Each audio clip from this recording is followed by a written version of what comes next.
solidarity work with West Papua, and I'm wondering what form that takes. You said that it's mostly online for safety. Palestine.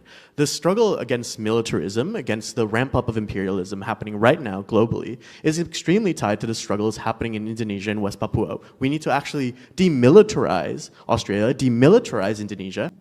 Make more solidarity for Papua and anti-militarism in Indonesia, because so this is the extrajudicial killing from 2018, and it's centered in Central Papua. So when we talk about West Papua, I would like to invite you to see all the frames. Where is West Papua in Indo-Pacific geopolitics, and how can we move it? Independence, and we demand self-determination, and we call it full freedom. So when Jakarta burns, the global media reacts, but when West Papua is in turmoil, it's met by silence or by media bans, which is still ongoing. There's still international journalists and media are not allowed to go into West Papua to report on these things, so you don't hear them on mainstream media or even the ABC.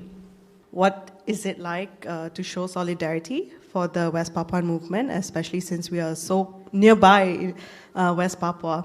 And I also want to thank my comrades here for giving the historical context as well as the current on-the-ground situation in West Papua. I think that's really important.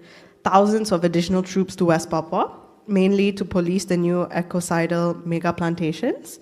And he has also introduced a more comprehensive system of military occupation. Fighting for the self-determination of the West Papuans, fighting against the ecocide. So I'm wondering if the speakers could perhaps say a few words about how we envision. As Australia is maybe not the biggest, but one of the biggest enablers of Indonesia's exploitation within West Papua, and historically as well Timor-Leste, which is sort of the obvious, I would think is the obvious comparison. Enabling and being complicit in Indonesia's occupation of West Papua and the direct exploitation of West Papuan resources and wealth. And hello everyone, we'll get started. Thanks for joining. Okay, so welcome everyone to the Melbourne Ecosocialism Conference 2025. My name is Felix Dance. I'll be chairing this session. So this is Prabowo's Indonesia and the Struggle for West Papuan Self-Determination. So I got 3 speakers today. But firstly, I'd like to acknowledge the land that we're speaking on, the Kulin Nation, an alliance of 5 Aboriginal nations. They are the rightful sovereign owners of this land on which we live, work and organise. The land was never ceded, it was stolen. We pay our respects to the elders past, present and emerging, and as socialists we pledge to actively fight against all the manifestations of colonisation, such as children being stolen from their parents and communities, incarceration of Indigenous people and deaths in custody, the huge poverty gap and the high unemployment in Indigenous communities. This always was, always will be Aboriginal land.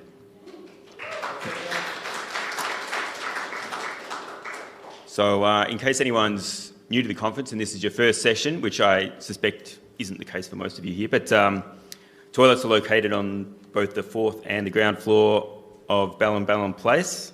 Green Left and Socialist Alliance are the hosts of this conference. If you're inspired by anything from any of these sessions, please get involved in Socialist Alliance and our media organisation Green Left. You can find out about upcoming left-wing events and other protests that are happening. And after the speakers are finished, at the end of the session, I'll pass around a contact sheet for anybody that's interested in registering or joining up or just finding out more about us.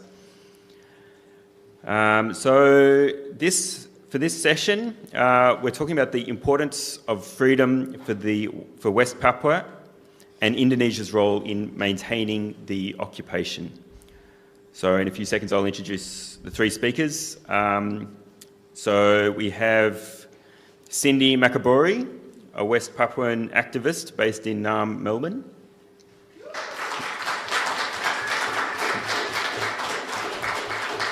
We have Rizaldi Ageng Wicaksono, a coordinator of the Socialist Youth Organisation and member of the Perserikatan Sosialis, the Socialist Union in Indonesia. I hope I got that okay. Thanks. So,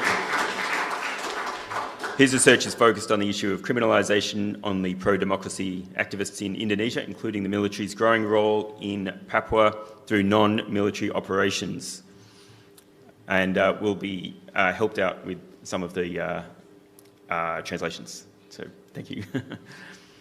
Amanda Shweta Lewis is a socialist from Malaysia with a deep commitment to gender justice and strengthening international solidarity. Within Party Socialist Malaysia, PSM, she co-coordinates the West Papua Working Group under the International Bureau, where she advocates for the Papuan people's right to self-determination. Amanda is also a Central Committee member of the Gega America, a movement of Malaysians of conscience working to hold the United States accountable for its imperialist actions and interventionist policies across the global south, currently focusing on the liberation of Palestine. She currently serves as the chairperson of Bermuda Socialist Youth Wing of PSM. Thank you. Go on. Applaud. Yeah. Had to get that last bit out there. Okay then.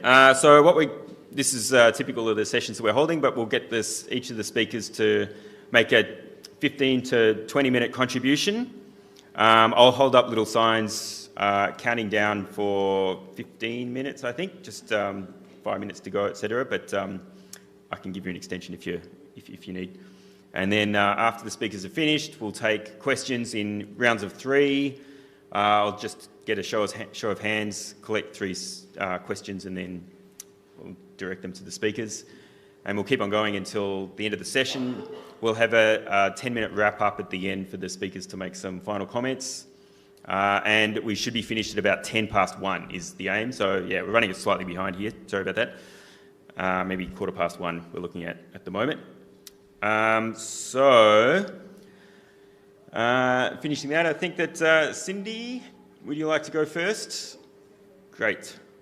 Okay, if you could come up to the lectern so everyone can see and hear you, that would be fantastic. I can help you with the setup.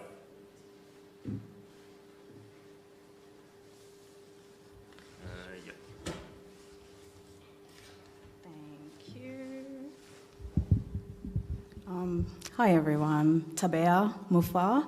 That means hello, greetings to you all in my dad's language, Biak language, the traditional language of the Biak people. Thank you for the introduction.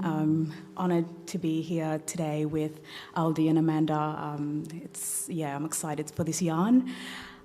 So my name is Cindy Makabori. I'm a West Papuan activist here in Naarm, Melbourne.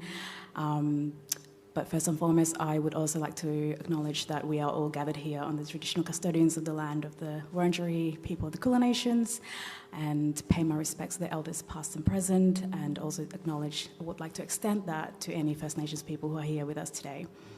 As a West Papuan fighting for the liberation of my people's self-determination for our homeland in this continent, I always have to remind myself that I am a benefactor of a colonization of these lands, and that the same system that imprisoned and oppresses West Papuans in our homeland are also the very same system that oppresses and colonized our First Nations brothers and sisters here in this continent, and that these are stolen lands, and sovereignty was never ceded, and so it always was and always will be Aboriginal land.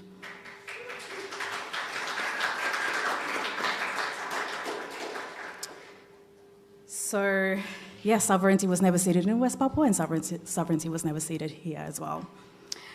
I guess today my talk would probably be about the connection between the two struggles that are happening currently in Indonesia, but also in West Papua. The protest that is... Sorry, I'm too short for this. I'm a petite Polynesian woman. Thank you. Yeah. The protest that is currently rocking Jakarta is fueled by this outrage of corruption, inequality, and they got a taste of repression. In West Papua, it's been a decades-long occupation. It's marked by militarization, dispossession, and the silent genocide of our people. So what the Indonesian people are seeing now that are currently happening in their homeland is what Indigenous Papuans have endured, for decades, but also daily. It's a daily phenomenon in West Papua. And, the Jakarta and nationwide protests erupted across Indonesia after, I think Aldi will speak more about it, the revelation of how Prabowo and his MPs, lavish perks, and it's a flashpoint, and a flashpoint where the death of a courier, I think you can fact check this, I think his name is Afran, he was killed by the police armoured vehicle, which also sparked that national outrage. You have protesters flooded the streets, images of circulated of women being on the front line, wielding the brooms, and these are symbolic of like the sweeping away of the corruption. And obviously, the government responded with force, and these are what they tend to do all the time. And President Prabowo, he branded these protesters as terrorists, or which is ridiculous. That's what the colonial powers or the system itself always make these labels against resistance. Armoured vehicles and police crackdowns followed after. So I think at least 6 people have been killed, 10 now. And, with hundreds of arrests and, a lot of people are injured during the protests as well.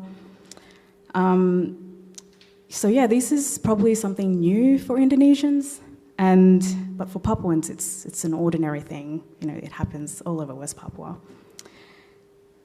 With West Papua's ongoing occupation, I guess, the militarization of West Papua is not emergency, it's every day. The troop deployment, I think last year in October, also Aldi will probably speak more and have more data about this, where Indonesia deployed, 5 new battalions of the national military. I think around 5,000 soldiers at that time was deployed just after Prabowo was inaugurated into office. And his, thought process about that was to secure the national interest, which is to secure the industrial development and the food estate project that are currently happening underway in West Papua. Thousands more military were recruited by November, and in 2024 they enacted the agricultural expansion, which is this is just a map of where, I think down here in orange is where the map of the agricultural expansion. So this is where the food estate program is currently underway, where they're clearing around 2 million hectares of indigenous land to make way for this food estate program. 2 million hectares. Just sit with that thought for a minute. Of indigenous lands, of people's villages, people's lives, of rivers, forests, being cleared to make way for this so-called food estate program. No consideration for the indigenous people of the land, no discussions, no tables where they could sit around and talk about this, none. There was no consultations whatsoever with the indigenous Papuans, which, there was no consultations at the beginning of the colonization of our land as well. We were not in the conversations when they occupied our land. It was all between the Netherlands, the Americans, and I think Australia was part in it as well. So 3 points, clearing of 2 million hectares. I think I Googled it somewhere and did a little estimation. I think that's around 3.7 million MCGs. So if you've ever been to the MCG and see how massive it is, I think it's called the Colosseum of the South Pacific. But yeah, that's how big it is. 3.7 million MCGs. Like, that is ridiculous. And you don't hear about this in the news. This is the world's biggest deforestation program currently underway. The world's biggest deforestation program. And there's no news coverage about it. So it's really sad and just really devastating as a Papuan living here. I would love to just go down to the streets of West Papua and protest, but even then there's no freedom of assembly or freedom of speech for the people to be doing that, because they'll just, be combated with more military presence. So the island of Papua in general is home to the world's third largest rainforest, after the Amazon and the Congo. So we are literally a part of the lung of the world. And now, with this food estate program underway, we are under threat. And that lung of the world is under threat at the moment. And destroying it isn't just local. It's climate devastation as well. It's destroying what the Indigenous people need to survive. I think there's an image. Gosh, this might be a bit tricky for you. Keep going. I should have thought about this sooner. Yes, so there's an image here of the Indigenous people who are the traditional custodians of the land. So this banner says, we can live without palm oil and, I think, sugarcane, but we can't live without the forest. So with Indigenous people in West Papua, their food, their diet is required on what's around the land. That's what they need. And once you get rid of that, all they'll eat is rice or instant noodles. They can't, or they have to go to the next village and try to, gather their food, which can create conflict as well. So at the end of the day, the conflict is not just against the system, which I love what my mum always says. Also would like to acknowledge the staunch mum in the room. She's an exiled West Papuan liberation leader, and her name is Paula Makabori.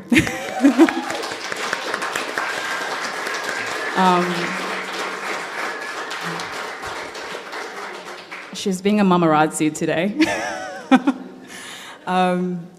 So just lost my train of thought. So what my mum always says is that the colonial powers sometimes try to create horizontal conflict, so people against people, instead of vertical conflict, which is against the system, which is against the power that is oppressing and colonizing us. So I love that saying that she always said. Now the colonial power is constantly putting that fight with people against people and not against the system. So, there's been protests. Also, shout out to my sis, Defe, from Bentala Rakyat Pusaka, who provided us these slideshows. You guys are the first people in the room to see this. 5 minutes to go. I'm on time constraints.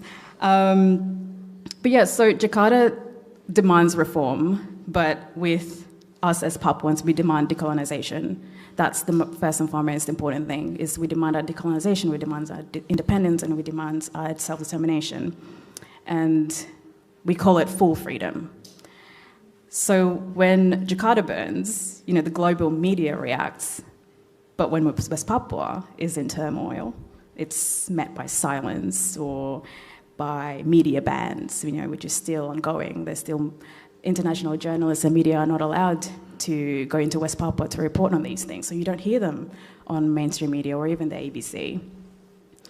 And so, West Papua are always silenced by media bans or blackouts or inaccessible borders, and also talking about, people being displaced because of these programs, but also because of military raids. There's around 80 to 100,000, last time I checked, of internally displaced Indigenous West Papuans who are fleeing their villages because of military raids coming in, clearing the land for this program, or they always put a facade looking for the West Papuan Liberation Army, which is ridiculous, because every West Papuan is labelled as a liberation army person if you look the look, with dreads, and dreads is like a typical West Papuan look.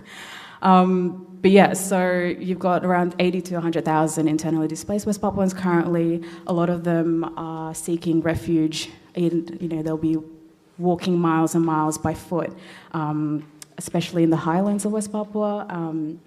And some of them will go to the closest PNG border to try and cross the border, but obviously the PNG government will always put a stop to that as well because they can't take that many people in. So these are all interconnected, with what's happening in Indonesia. I hope that any Indonesian present here with us can understand how a decade-long oppression in West Papua, we've experienced what the nation is experiencing at the moment. It's an everyday phenomenon. But yeah, I'm really looking forward to hear what 2 minutes Aldi has to say about the military deployment in West Papua. But yeah, Mom, do you want to add anything? 2 minutes? If you want to. 2 minutes though.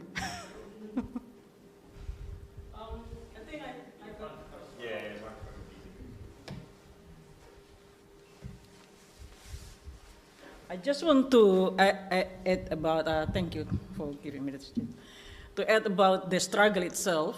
I'm one of that West Papua executive leaders of United Liberation Movements in exile. And for me, this struggle has been going on for nearly more than 60 years since Indonesia annexed the land in 1963. So we are talking about ecosocialisms. We talk about the people's right, and then we talk about the power, the foreign power that come and press you down and you can't do anything about it. So actually what happened in West Papua is, before the so-called plebiscite took place in 1969, in 1967, Freeport McMoran, based in New Orleans, already signed the work contract, first work contract, between Indonesia and America. So I sell your house to my friends before you consent. Until today, West Papua never got consent for any things regarding their land or their property or intellectual properties or everything you call it. But in West Papua, God bless that land. It's evident with any mineral you can call in the world, including uranium. So Freeport already extended the work contract for more than 40 years now. What happened in West Papua is the involvement of that so-called military government into every single aspect of life. You're gonna call it, you're gonna see it, whatever the names you give them, people there are suffering because the system's killing them, not just the gun. The entire international product of law, the so-called Indonesians' unity or development in West Papua, there is no development. It's all projects to kill my people, to keep them all away from their own land that God gave them. What happened is the military came under the government power to grab and to own the land. Even though under Indonesian law, it was stated that, chapter 33, yeah? The land and all the forests will be managed, not owned, by the state for the people. But it's not like that. So we have been calling for Pacific Island Forum, which is gonna be happening Solomon Islands. We have been calling for Melanesians leaders, but Indonesians go around with a bit of money for the small island countries, keep their mouths out. So today's challenge is, how can we challenge the international law or practices to get West Papua right to self-determination? Thank you very much.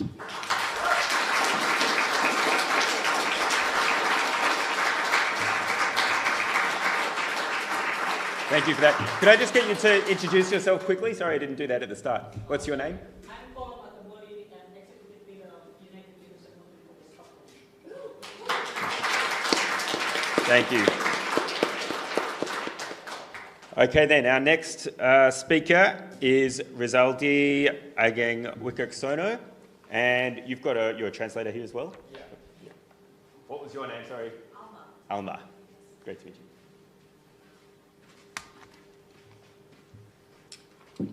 Di sini. Selamat siang semuanya.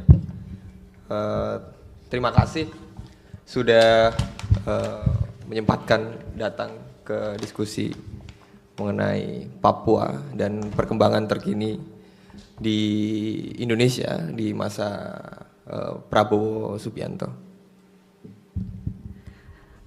Good morning, everyone, and good afternoon, everyone. Thank you so much for making your time and coming down here and talking about the conditions in Indonesia and the rise of Prabowo too. Okay. So. Yeah. Oh, sorry.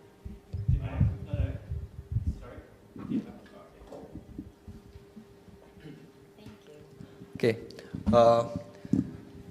Sebagaimana sudah dijelaskan tadi sama Cindy, ada perkembangan militer di Merauke mengenai food estate, dan mungkin saya akan menambahkan isu atau konteks terkini mengenai kebijakan nasional yang dilakukan di masa sebelum Prabowo atau ketika dia menjadi Menteri Pertahanan di 2019 sampai 2024 hingga saat ini, apa yang dia lakukan.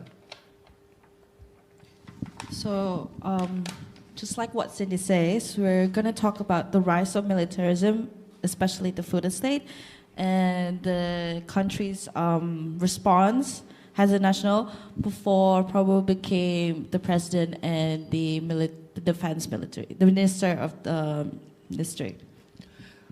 Jadi kita perlu melihat bahwa di Indonesia pasca Soeharto jatuh, Indonesia menghadapi situasi di mana mereka mempunyai banyak hutang dari IMF, dan di situasi itu Indonesia adalah negeri dengan industri yang sangat-sangat terbelakang. Dan di tahun 2003 ketika Indonesia menghadapi situasi sebelum pemilu pertama, pemilu demokratik pertama, World Bank mengatakan bahwa Indonesia mengalami krisis infrastruktur. Dan jika kalian ingin mendapatkan investasi dari luar negeri, kalian harus membangun infrastruktur yang itu dari bantuan kami. Jadi World Bank sekali lagi mereka melakukan kontrol pasca militer atau Soeharto itu turun. Sekarang. Okay. So after the fall of Soeharto, Indonesia faced a lot of debt, and Indonesia became one of the country that has their industry was all over the place. And in 2003, the first democratic election, World Bank stated that Indonesia is facing a failure or a crisis infrastructure, and then World Bank suggests that if you want to get more investment from the foreign policy, you need to meminjam uang dari kita. You need to loan a lot of money from the World Bank. Yeah. So what happened after that? Pemerintah Indonesia setelah 2004 itu melakukan perombakan kebijakan besar-besaran berhubungan dengan ketenaga kerjaan, itu di tahun 2003, dan berhubungan dengan tanah dan infrastruktur. Ada perubahan kebijakan mengenai tanah yang itu nanti akan sangat-sangat berdampak di Papua. Karena sekali lagi Indonesia menegaskan bahwa kita negara yang bisa memiliki tanah dan kita pergunakan untuk kepentingan umum. Tapi kepentingan umum itu, sebagaimana data yang saya kumpulkan, kepentingan umum itu disalahartikan sebagai kepentingan untuk mengakomodasi kelas-kelas borjuis internasional atau kelas-kelas borjuis nasional. So in 2004, Indonesia was facing a lot of land stolen, especially in West Papua, and therefore people were making this some kind of law regarding public-private partnership and land distribution for the common interest. But then, however, the common interest is only for the bourgeoisie people and the political elite. Ya.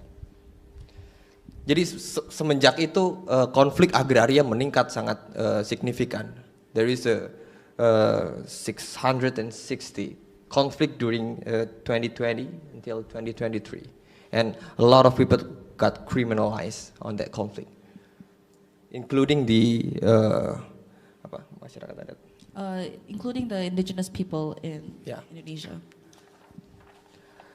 Tapi yang bahaya itu sebenarnya di pasca Jokowi menjadi presiden, karena dia adalah elit dari sipil yang sama sekali tidak punya koneksi dengan polisi, punya koneksi dengan kelas borjuis yang di luar militer.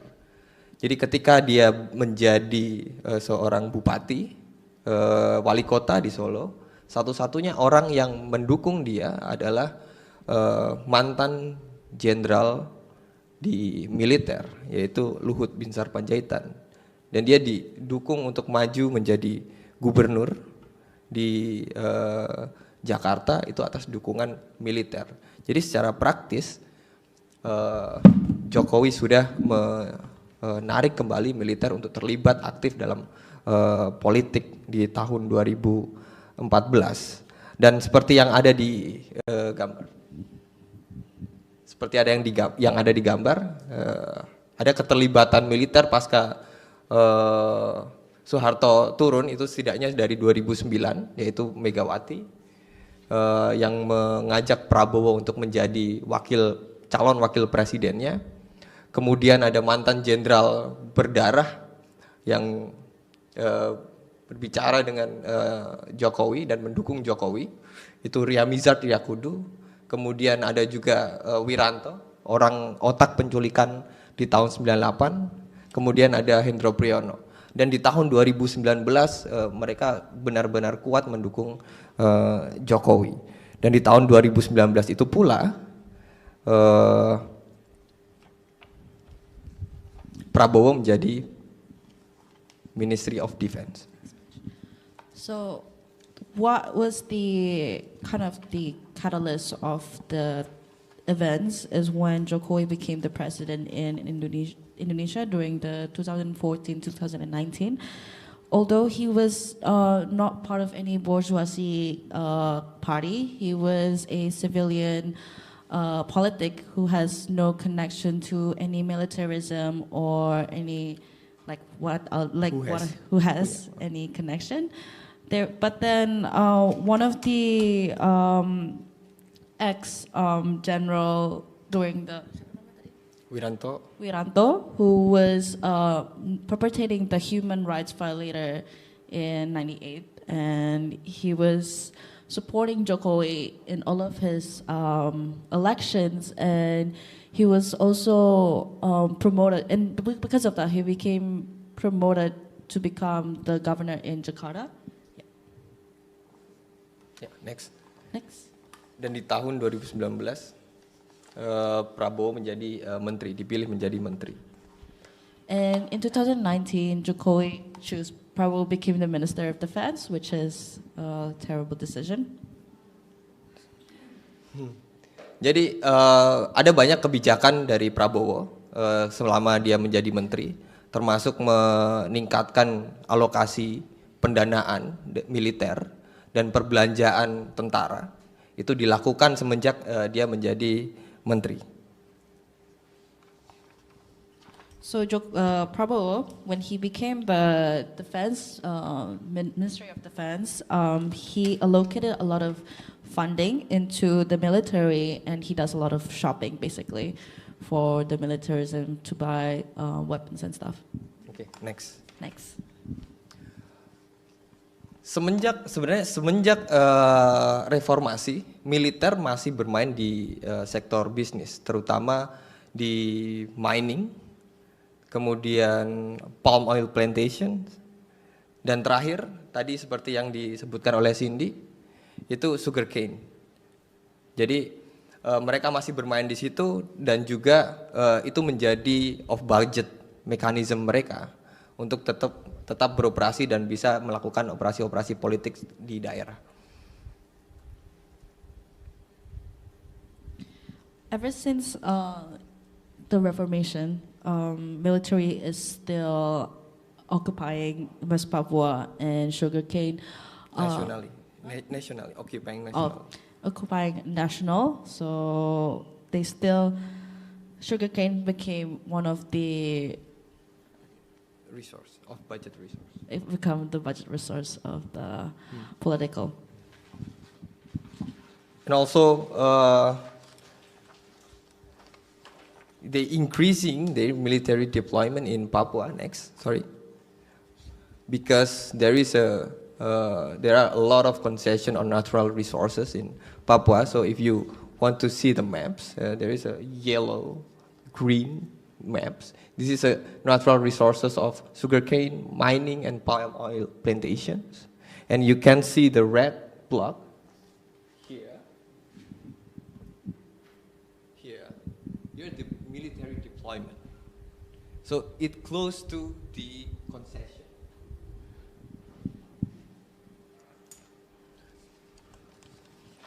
Okay, so next.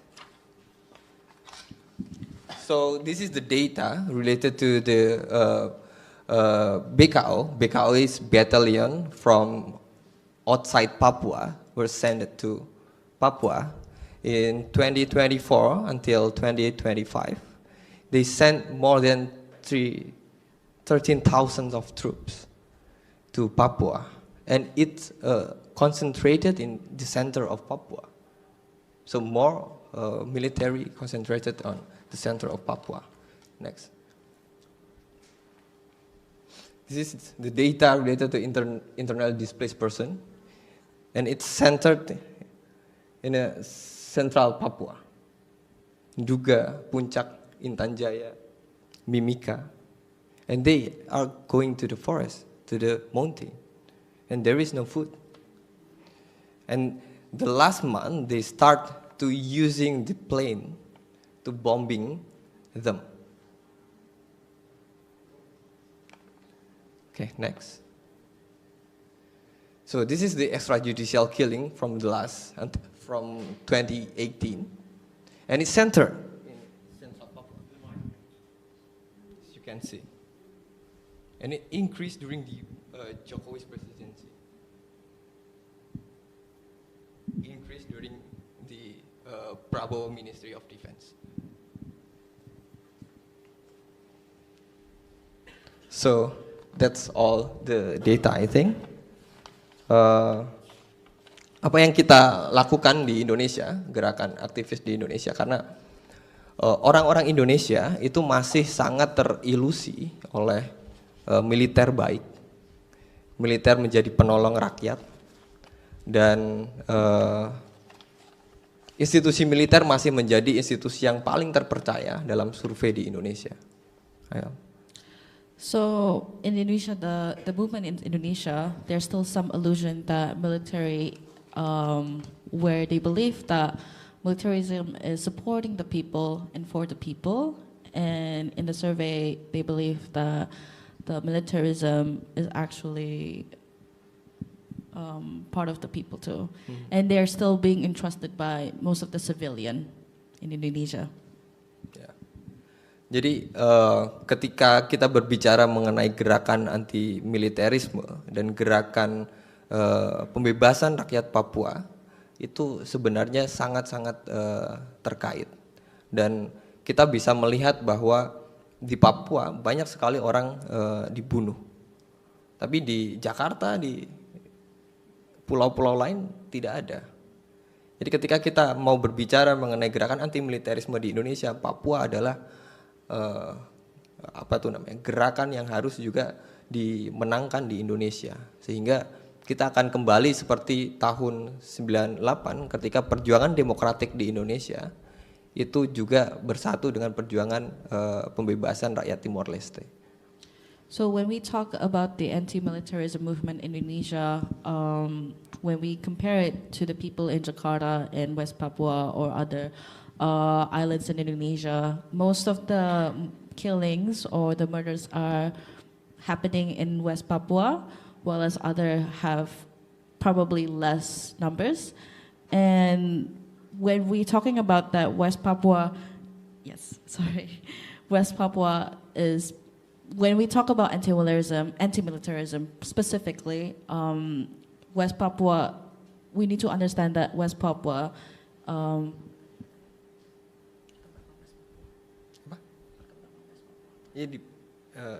perkembangan West Papua dia harus terhubung dengan gerakan. So the movement or the development in West Papua or anything about anti-militarism needs to be interconnected.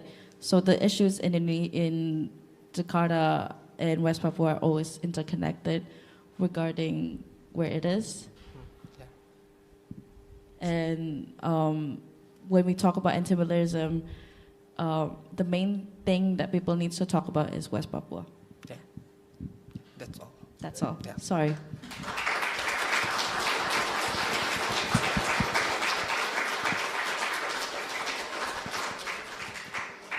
Thank you very much. That worked quite well with the translation. Thank you for doing that, Alma, as well. Okay, our final speaker is Amanda Schweitwa-Lewis.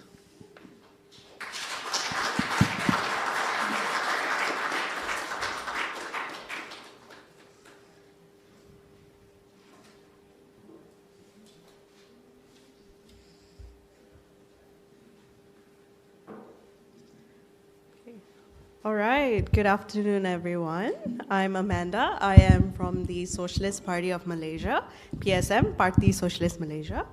And, okay, all right, thank you. So today, I think my role here is to be talking about what is it like to show solidarity for the West Papuan movement, especially since we are so nearby West Papua. And I also want to thank my comrades here for giving the historical context as well as the current on-the-ground situation in West Papua. I think that's really important to start off the session with. So yeah, maybe the second slide. Thanks. Yeah, so West Papua today. We can see the history of colonization and betrayal. It really brings us to today's reality, where we see an intensified militarization as well as economic exploitation under the new president with the same old playbook that we have. And Prabowo has deployed thousands of additional troops to West Papua, mainly to police the new ecocidal mega plantations. And he has also introduced a more comprehensive system of military occupation. And just last year, Prabowo was elected as Indonesia's president, a general known for his war atrocities across places like Timor-Leste and also West Papua. And I think for me, it's a bit alarming to see that he was elected despite all his war crimes. And I look back at the role social media played in this, where he used it sort of to reshape his image to come across as this like cuddly grandpa. And that's how I feel like he won the elections. And I think we can draw similar parallels to Malaysia, where social media is used as that tool for older leaders to reshape their image, to gain trust from younger and new voters who may not know how these people were like in the past. So yeah, the next slide, please. So does the Malaysian government have an official stance on West Papua? And the straightforward answer is no, we do not. And Malaysia has not taken a clear position, but the government in the past has sort of expressed concerns for West Papua when the situation did worsen. And currently, Malaysia is the chair for ASEAN this year. And through that, we are actually bound by Article 2 of the ASEAN Charter, which upholds the principle of non-interference for state members. And what this means is that because of that, the country on its own is not able to speak up against West Papua, because the Malaysian government regards West Papua as an internal issue, a domestic issue for Indonesia. Yeah. So that is on the government side of things. Next, please. So PSM's position on West Papua, very straightforward. We recognize and respect the right to self-determination of the people of West Papua, including holding a referendum to decide on the future of West Papua, stop repression against the people of West Papua, who are voicing out their demands for self-determination, including those who raised the Morning Star flag, free all political prisoners from West Papua and those who supported the Papuan cause for self-determination, protect the right to freedom of information, expression, of association, and especially freedom of thought for the Papuan people, and to improve the lives of the people of West Papua by enhancing social protections, and to end racism against the people of West Papua. So these have been the demands of PSM all throughout our years of advocacy and support for the people of West Papua. Yep. So I am one of the co-coordinators of the West Papua Working Group in Parti Socialist Malaysia. So I'll just be talking a bit about the work that we've done. So actually, just to share a bit, I joined the party in 2021. And only when I joined the party did I learn about West Papua, which is so surprising because West Papua is so close by to Malaysia. Most Malaysians do not know of West Papua, of what's happening in West Papua. And it's so sad, actually. So younger me actually could not believe that this was happening and it's so close by. And yeah, PSM has long supported the cause for it. So I traced back to 2018, where we gathered NGOs, non-profit organizations in Malaysia, as well as international parties within the region of Southeast Asia to submit a memorandum to the United Nations for West Papuan self-determination. And throughout the past 3 years as well, when I was in the party, we've had online campaigns where we tried to raise awareness. We've done infographics on the cause as well. And at events, we have booth materials for display so that people can read and understand more about what's happening in West Papua. We've also hosted online sessions, documentary screenings for people. It's always safer to do things online for us in case the police come and intercept our events. We do not want that to happen. So most of the time it's done online, especially with comrades like Surya Anta. He is a long-term activist and ex-political prisoner for the West Papuan cause, as well as Victor Yemo, a prominent West Papuan independence activist. We've had conversations with them, so we brought this really important conversation to Malaysia. Yeah, and we also consistently write statements. This is the least we could do, writing a statement, you know. Anytime something happens, release a statement, send it to the press, ensure that someone is talking about it. Because if we don't, no one in Malaysia is going to speak about it. Yeah, so now I just want to share a bit of maybe like what you can do, you know, if this is your first time hearing about West Papua. And so definitely it's important to keep up to date with the news. I think this is one of the most simple steps. You can follow accounts like Veronica Koman on X if you're on the platform. They tweet a lot about, they're quite quick with tweeting about what's actually happening on the ground. And also news sites like United Liberation Movement West Papua. And I'm sure if you want to speak to me, we can talk more about this later. And yeah, I think it's very important to even have that awareness first, because that's where it starts. Once you know about the situation, what's happening, then you're able to do more with that information. Go talk to your friends about it. Anytime you see something, retweet, reshare it, talk to others about it, organize with people. Yeah. Next, use your platform to break the media blockade and actively debunk racist and fascist myths, especially on West Papua.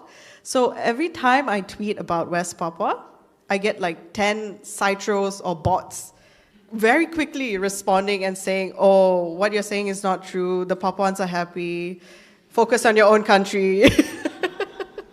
Yeah, and it's so crazy that this happens like within 5 minutes of me tweeting. You get 10 instant responses, and it's crazy to, like, we have to understand that this is what their capacity is on the other end, whether it's the Indonesian government who has all this intelligence working on their end to combat the narratives that we are pushing out. But this is why it's so important for more people to speak up against it, because this is what we're going up against. Yeah. And yeah, West Papuans have always talked about, oh, sorry, just the previous slide. Sorry. Yeah, West Papuans have always talked about how there's internet blockades in the country, internet blackouts during periods of unrest, and they've also said that the government, through this, by blocking the media, they are trying to prove that, oh, there's no unrest.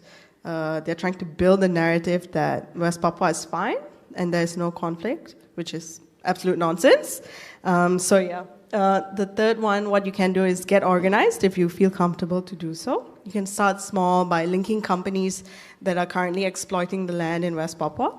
There are a few Malaysian companies that are exploiting the land over there, but there is a whole 200-page long report on it. So if you are interested to know more, you can just speak to me after this. I'll be able to share that with you. And also, of course, I think I noticed in rallies in Australia, there are people raising the West Papuan Morning Star flag, so that's absolutely great. That's where we should also start. So yeah, I'm just coming to the conclusion real quick after this. So I just put a quote here, "Nobody's free until everybody's free" by Fannie Lou Hamer.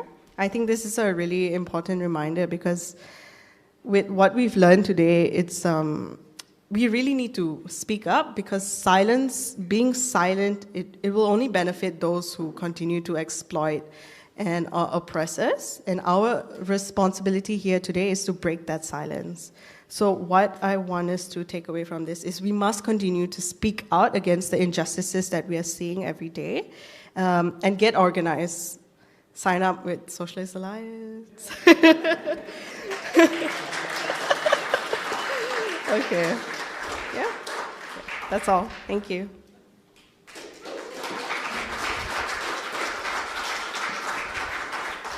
Thank you so much, Amanda.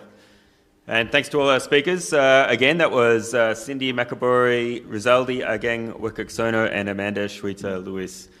So we'll go to discussion now. So I'll get some hands from the audience, and I'll pick three, and this is completely my discretion, so no backbiting. But yep, okay, cool. We've got three already. So let's see. I'll say I don't know everybody's name, so I'm just going to describe people.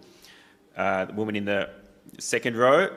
I'll get you to come up to the microphone, and gentleman near the back there. Yes, with the thumbs up, and your name, who I've forgotten, on the left with the beret. Dom. Yep, I remember. Great. So that'll be 3 minutes per contribution, and then we'll get the speakers to respond. Who was first, sorry? No, you, sorry. Alex will be in the next slide. Yes. You were number one.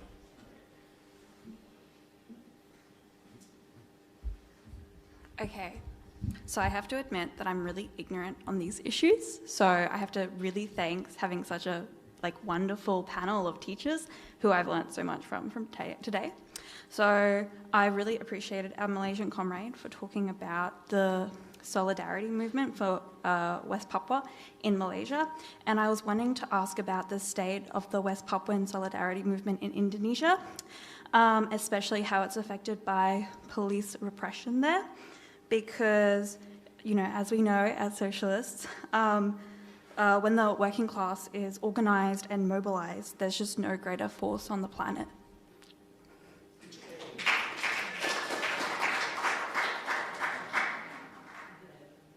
Yep, come up.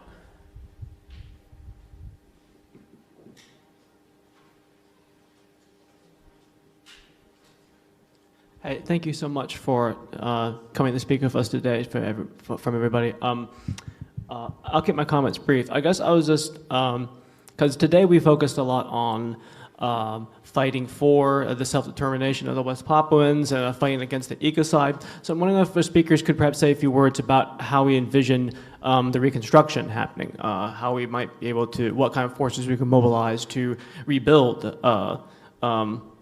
nature in there, how we can actually rebuild, help the West Papuans rebuild their lives, and how we imagine that ecological sort of reconstruction happening once we actually stop the carnage. So that's all I had. Thank you.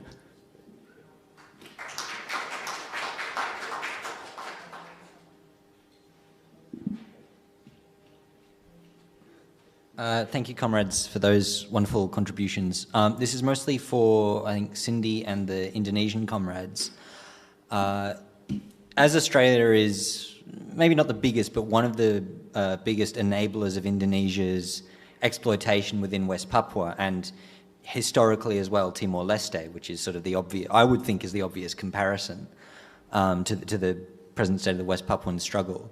I'm just wondering, as activists in Australia, what is it that we can do to facilitate greater pressure on Indonesia from our perspective and encourage action towards West Papuan liberation of the kind of movement, you know, there are criticisms of it, but of the kind of movement that we did see directed towards Timor-Leste in the late 90s, which, you know, ultimately was successful.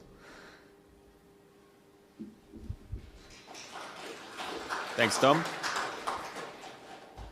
All right, now there are a couple of questions directed at the speakers here. Who would like to go first? Okay. Sure, yes, please.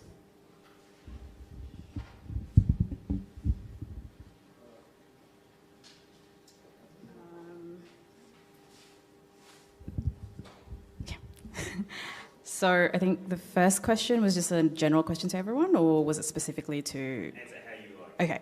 I think you talk about the solidarity with West Papuans in Indonesia.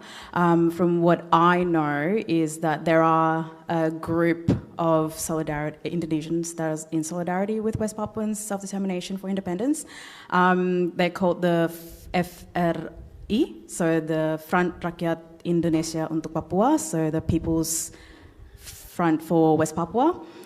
They're honestly a collective of grassroots activists, but also university students, and also you have uni students who are also studying in parts of Indonesia who are also part of that FRI group. So yeah, within Indonesia, the young people are definitely standing up. There are definitely, you see young people also when there are protests in parts of Indonesia, these Indonesian allies will be the ones that are on the forefront protecting the West Papuans when they are protesting in Indonesia and when they're facing police and the military. So yeah, right now, there's definitely a movement of solidarity within Indonesia for West Papuans.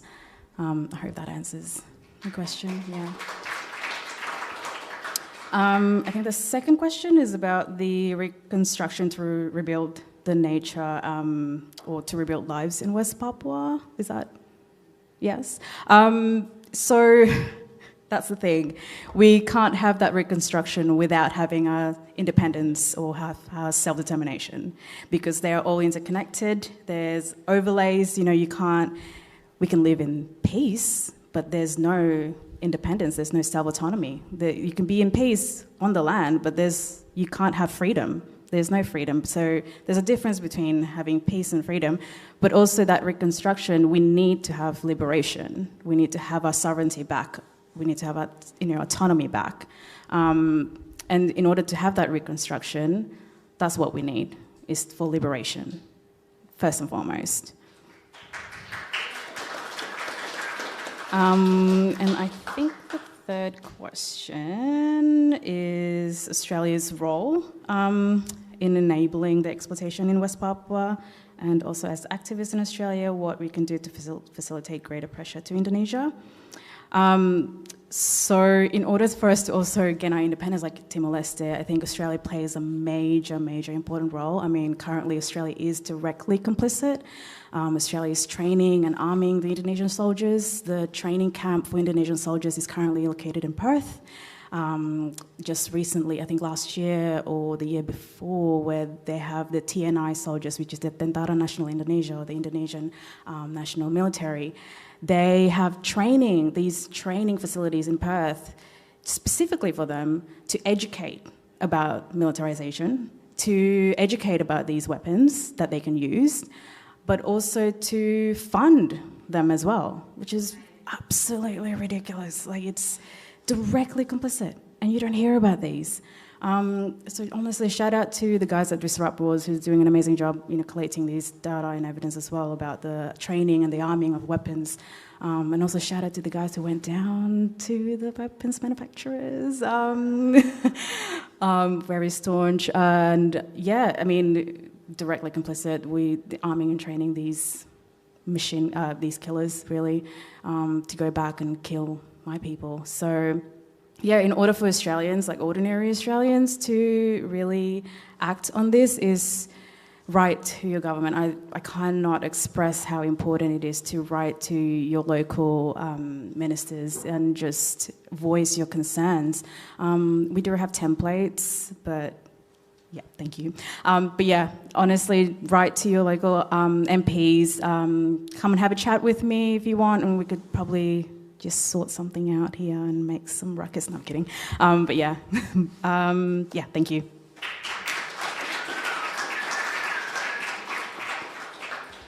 Very well, thank you. Now, would you like to speak, Ms. Aldi?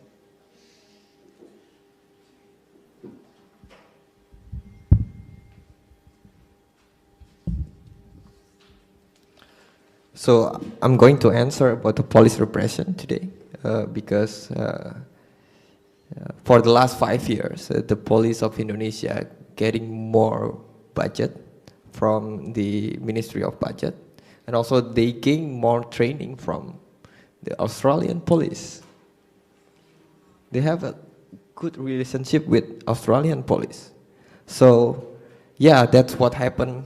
The repression for the last 5 years, the criminalizations of Surya Anta and the criminalizations of 4 activists in Sorong today, it's also have a connection with the police and their good relationship with police in Australia. So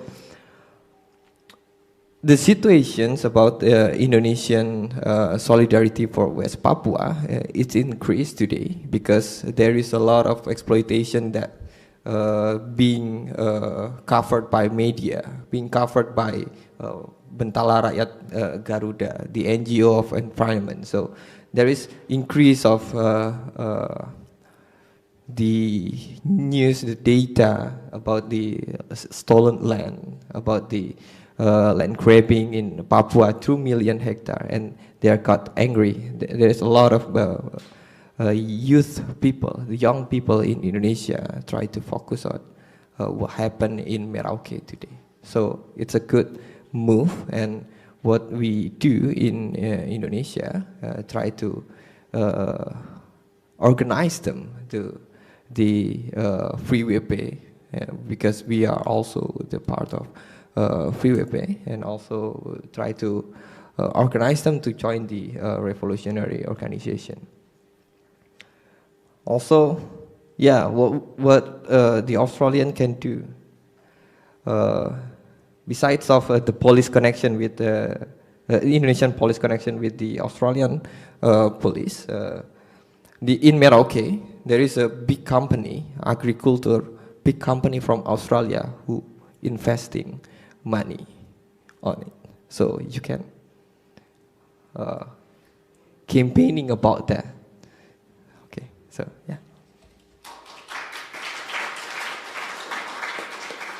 Thank you, Rizaldi. And then Amanda, would you like to answer any of the questions? Or it's okay, you don't. We can get the next ones. Okay, great. So I'll take another group of 3. Now I had Alex over there, Susan over here, and one other person, yourself in the front row. Yes, and we'll go Alex, Susan, and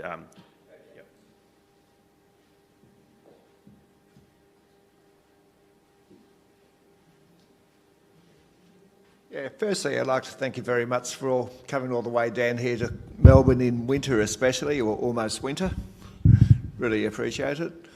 I've got a question for Amanda and the PSM, and that is regarding solidarity work with West Papua, and I'm wondering what form that takes. You said that it's mostly online for safety, and I'm wondering what you can actually get away with, and if it varies in different parts of a country, if you can do something in KL that you couldn't do in Memoir or something like that. Is it safe to simply have an information meeting about West Papua, or would that be illegal because it is in some way criticising the government? Can you get people to sign a petition? Can you distribute a newspaper? Just that kind of thing. Okay, thanks.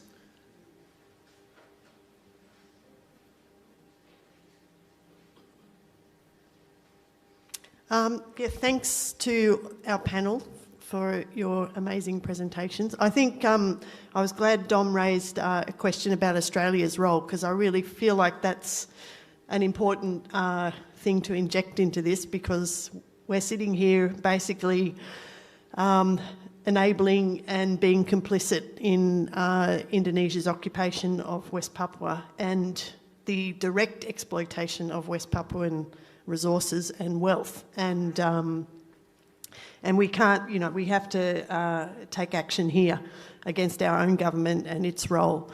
One thing that's been noticeable has been the way that Indonesia is also becoming, you know, more strategic in terms of trying to strike defence agreements with Papua New Guinea and other countries in the region to, in a way, help to silence West Papua over the human rights abuses and its occupation. And so I was just wondering, Aldi, if you could perhaps comment on how the Socialist Union views, you know, Indonesia's role in the region more generally, and how that is impacting on the situation in Papua. That would be great. And also, Cindy, possibly something you'd like to comment on too, in terms of particularly the defence cooperation agreements that Australia and Indonesia are discussing, and, you know, what impact that will have as well in terms of Australia's willingness, although it's been pretty pathetic up till now, to speak out at all about human rights in West Papua. Thanks.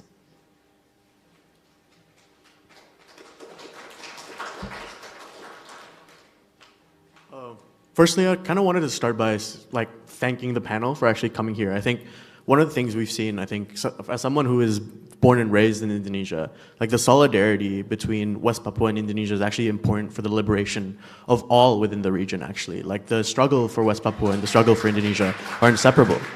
I want to make a few comments about the role of Indonesia, then I'll ask a question to Aldi, but Amanda, feel free to, Sydney, feel free to comment as well. But I think one thing, the same day Afan Kurniawan was struck by a police vehicle and run over, Penny Wong released a joint statement with the Indonesian Foreign Ministry saying that we will continue to reaffirm our military relationship, we will continue to do military training, we'll continue to do police training. Just absolutely shameful. And I think, as we've learned from the movement for a free Palestine, the struggle against militarism, against the ramp up of imperialism happening right now globally, is extremely tied to the struggles happening in Indonesia and West Papua. We need to actually demilitarize Australia, demilitarize Indonesia, to avoid the oppression and exploitation that is being experienced by the people of West Papua right now. And I think, yeah, just another, I think what Aldi says is correct. It's like after Reformasi, it's like the capital, like the military hasn't been ousted from capital. They haven't been ousted from the ruling class. They've been completely entrenched. And I think right now is what we're seeing with Prabowo is a consolidation and a return to that power, a return to the Suharto era regime that we're witnessing today. So yeah, I think my question goes to the thing about solidarity and the struggle. I think right now what we're seeing is an inspiring mass movement in Indonesia, and I think I want to sort of check the mood exactly, like how are we able to interject into this movement? Because I know for a fact that we cannot liberate Indonesia without the freedom of West Papua. We cannot liberate West Papua without the freedom of the working class within Indonesia as well. But yeah, I guess those are my comments. Thank you.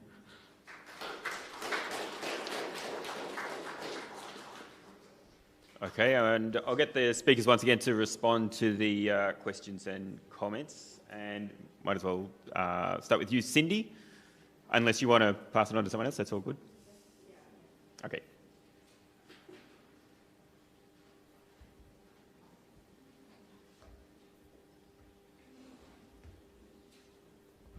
All right, so I think the question was more so of when it comes to organizing in Malaysia, is it safe, I think? Yeah. When we want to host sort of like informational meetings, if it's not a public event, then it's completely fine. But if we were to make something public, then there's always that risk that intelligence might come around, because they do come to, when we host socialism conferences, they are there. They do show up to our events when we have campaign launches on free healthcare, our free healthcare campaign. So they are there, they want to know what we're saying. So definitely there is that risk that whatever we're saying, it might come back against us, come back to bite us. But what we do is we take precautions. Of course, we have registration.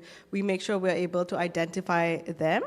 And when we talk about hosting events in the, I'm trying to understand how to phrase it so that you all understand. But in the city center compared to other states, it also depends on if you have the critical mass with you to even organize, because 1 or 2 people may not be enough for like a bigger demonstration in Malaysia, and that's the issue. So if you do not have that bigger base, then you are forced to do things online, which is what we've been doing.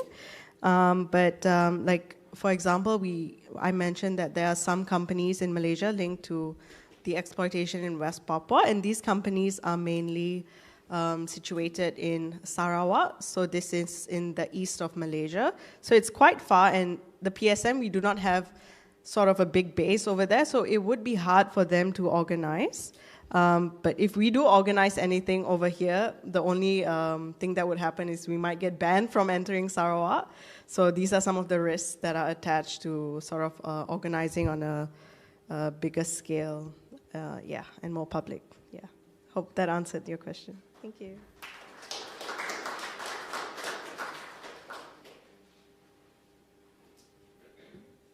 Okay then, and Ms. Aldi, would you like to?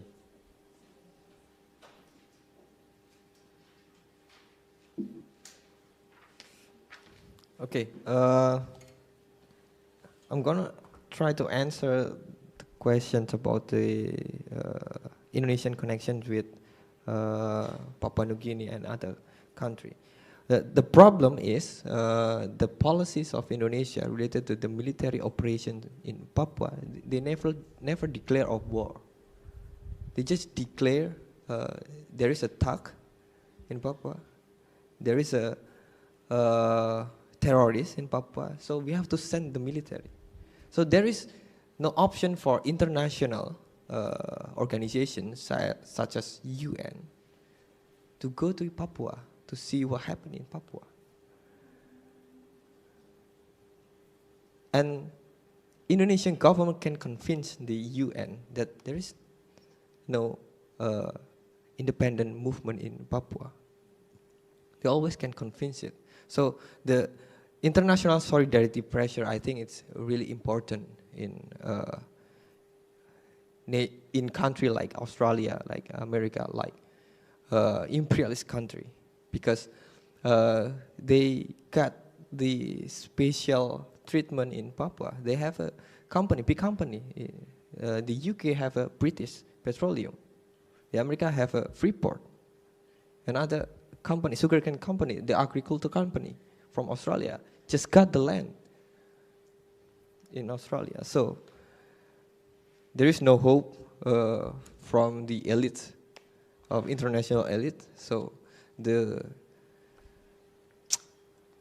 last source, I think, the international solidarity, the grassroots international solidarity, the working international solidarity, I think. That's all.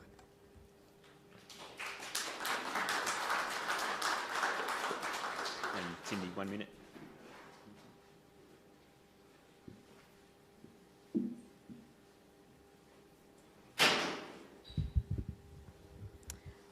So I think the question from yourself was about the military cooperation. So it was last year that they made that agreement, I think, in 2024, between tightening the defense cooperation between Indonesia and Australia.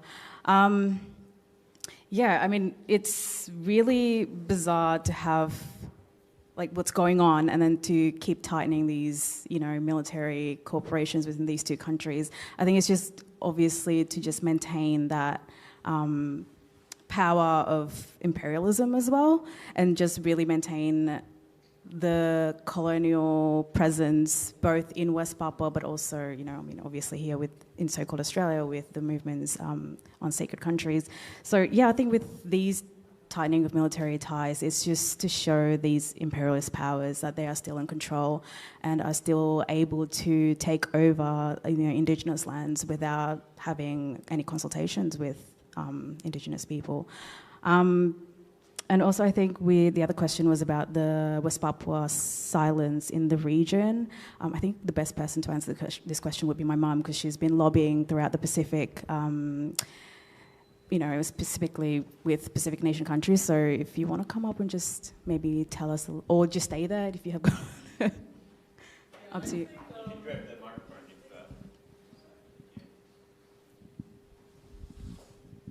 Thank you. ULMWP is already gained its status within Melanesian Specialist Groups, which is all the Melanesian countries, Papua New Guinea, Fiji, Solomon Island, Vanuatu, and the waiting nations, Kanaki. So we have been observers, and then back in 2013, Indonesia have been that being pushed as a observer status as well. And then in 2014, when we got our status as observer, Indonesia get lifted up as an associate member. And then a couple of years ago, 2019, Pacific Island Forum's leaders communique already asked Indonesia to open West Papua for the visit of Human Rights Commissioners, and his office means that all the special rapporteurs on special cases will be there too. But until today, there is nothing happened. So for me, every time we talk in the forums or international arena or regional arena, we hear our own voices. How can we lift it up, these voices, with the socialist movements and everything? Because for me, attending any forum to forum, until I got lots of gray hair now in the middle here, since I was a university student standing for West Papua. What's wrong with this? The system's going wrong because those in power didn't see us, the police, the military, the government didn't see us as allies in controlling the policies or whatever being written down national or internationally to be done for the benefits of the people, not for the benefit of the peoples in power. So that is something wrong. How can we rewrite this? How can we right the wrong? It's our challenge today. What's wrong with the international treaties? What's wrong with all the treaties signed by fakfak, Australia, China, Australia, UK, America, Taiwan? And then again, this year we heard about another treaty being signed by AUKUS for 50 years. Where is West Papua in this region? Every time we talk about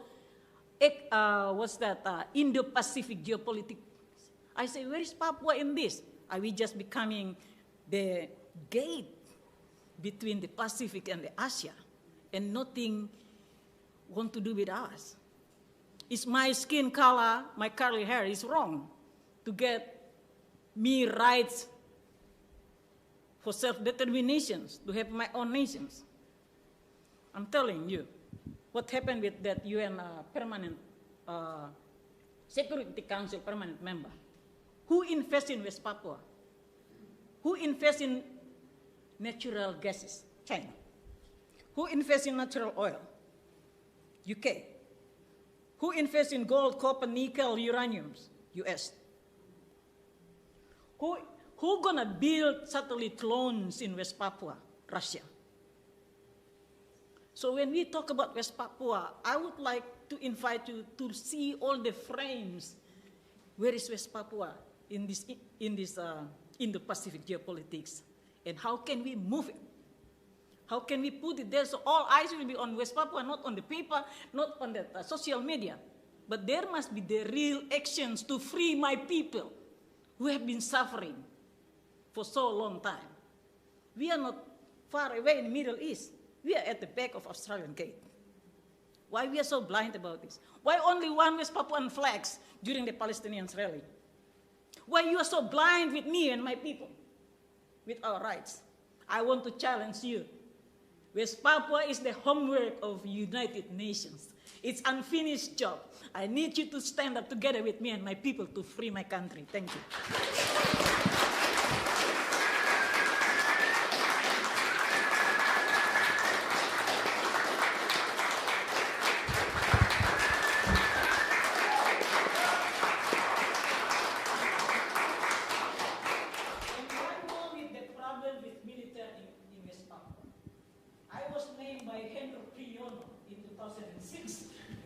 As the mastermind of the flu of the 43 political refugees in Indonesia National Parliament House. So, actually what happened in West Papua is nationals, regionals, head of military cannot control all the units of military in West Papua. Because all the generals in Jakarta own their own units in West Papua for illegal logging, illegal business, whatever. The national budget for the military only 40%. How can they get the 60%? They need to be involved in everything. So all the good timber on the backyards of people here in Australia or Pacific come from the black man. Thank you.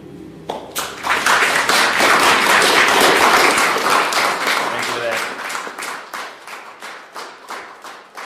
Now, we have gone over time, as we said that we would, but if there's any burning questions from the audience, I'll just get anybody from the panel that would like to make a wrap-up statement to finish up. Okay, then one question from you, and then we'll get the panel to have a just like 2-minute wrap-up if you have anything to say. Thanks. Quickly, Mas Rizal, you mentioned about in Sorong, what's going on in Sorong and what's going on in Yakuhima province. Also, Cindy, also if you want to answer to that. Thank you. Okay, then maybe Cindy and then Rizaldo and then Amanda as a quick wrap-up for 2 minutes. Great, yeah, come up.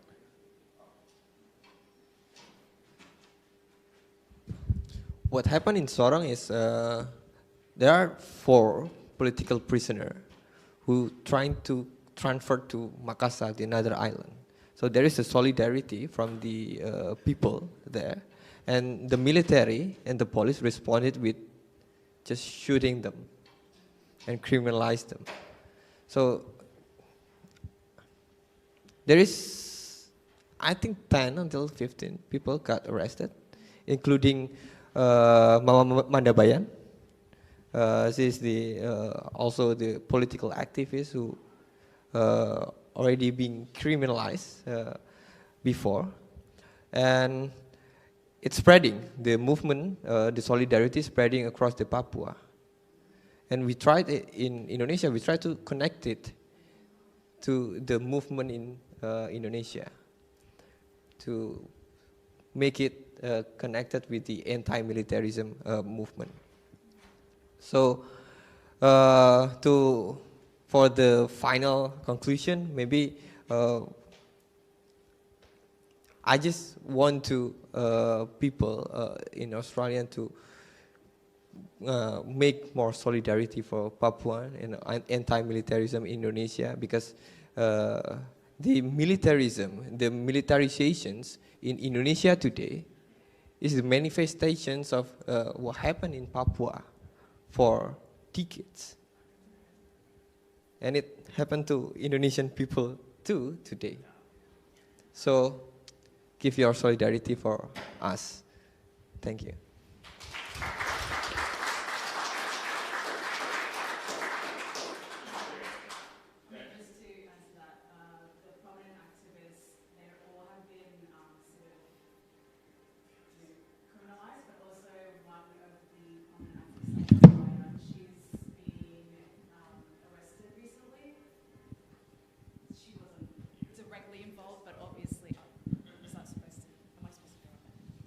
But yes, I mean, she wasn't directly involved, but because she's been so active in protests and rallies, the police are taking this opportunity and advantage to just arrest her and imprison her. So this will be her second time being imprisoned. The first time she gave birth behind the prison jail. So we would like you guys to just keep advocating for her and for her immediate release without any conditions, and for all the political prisoners who are being sent to Indonesia to be trialed instead of being trialed in West Papua. So that in itself, the system is just not just. Papua Merdeka.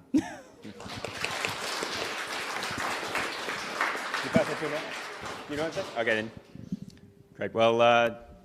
Well, since we're a little bit over time, I'll wrap it up there. Thank you extremely for attending and for giving your presentations and for answering the questions. It's been an eye-opening session. So thanks to all the participants. And thanks everyone else for coming. We've got a 1 hour lunch break, although it's all about 50 minutes now. And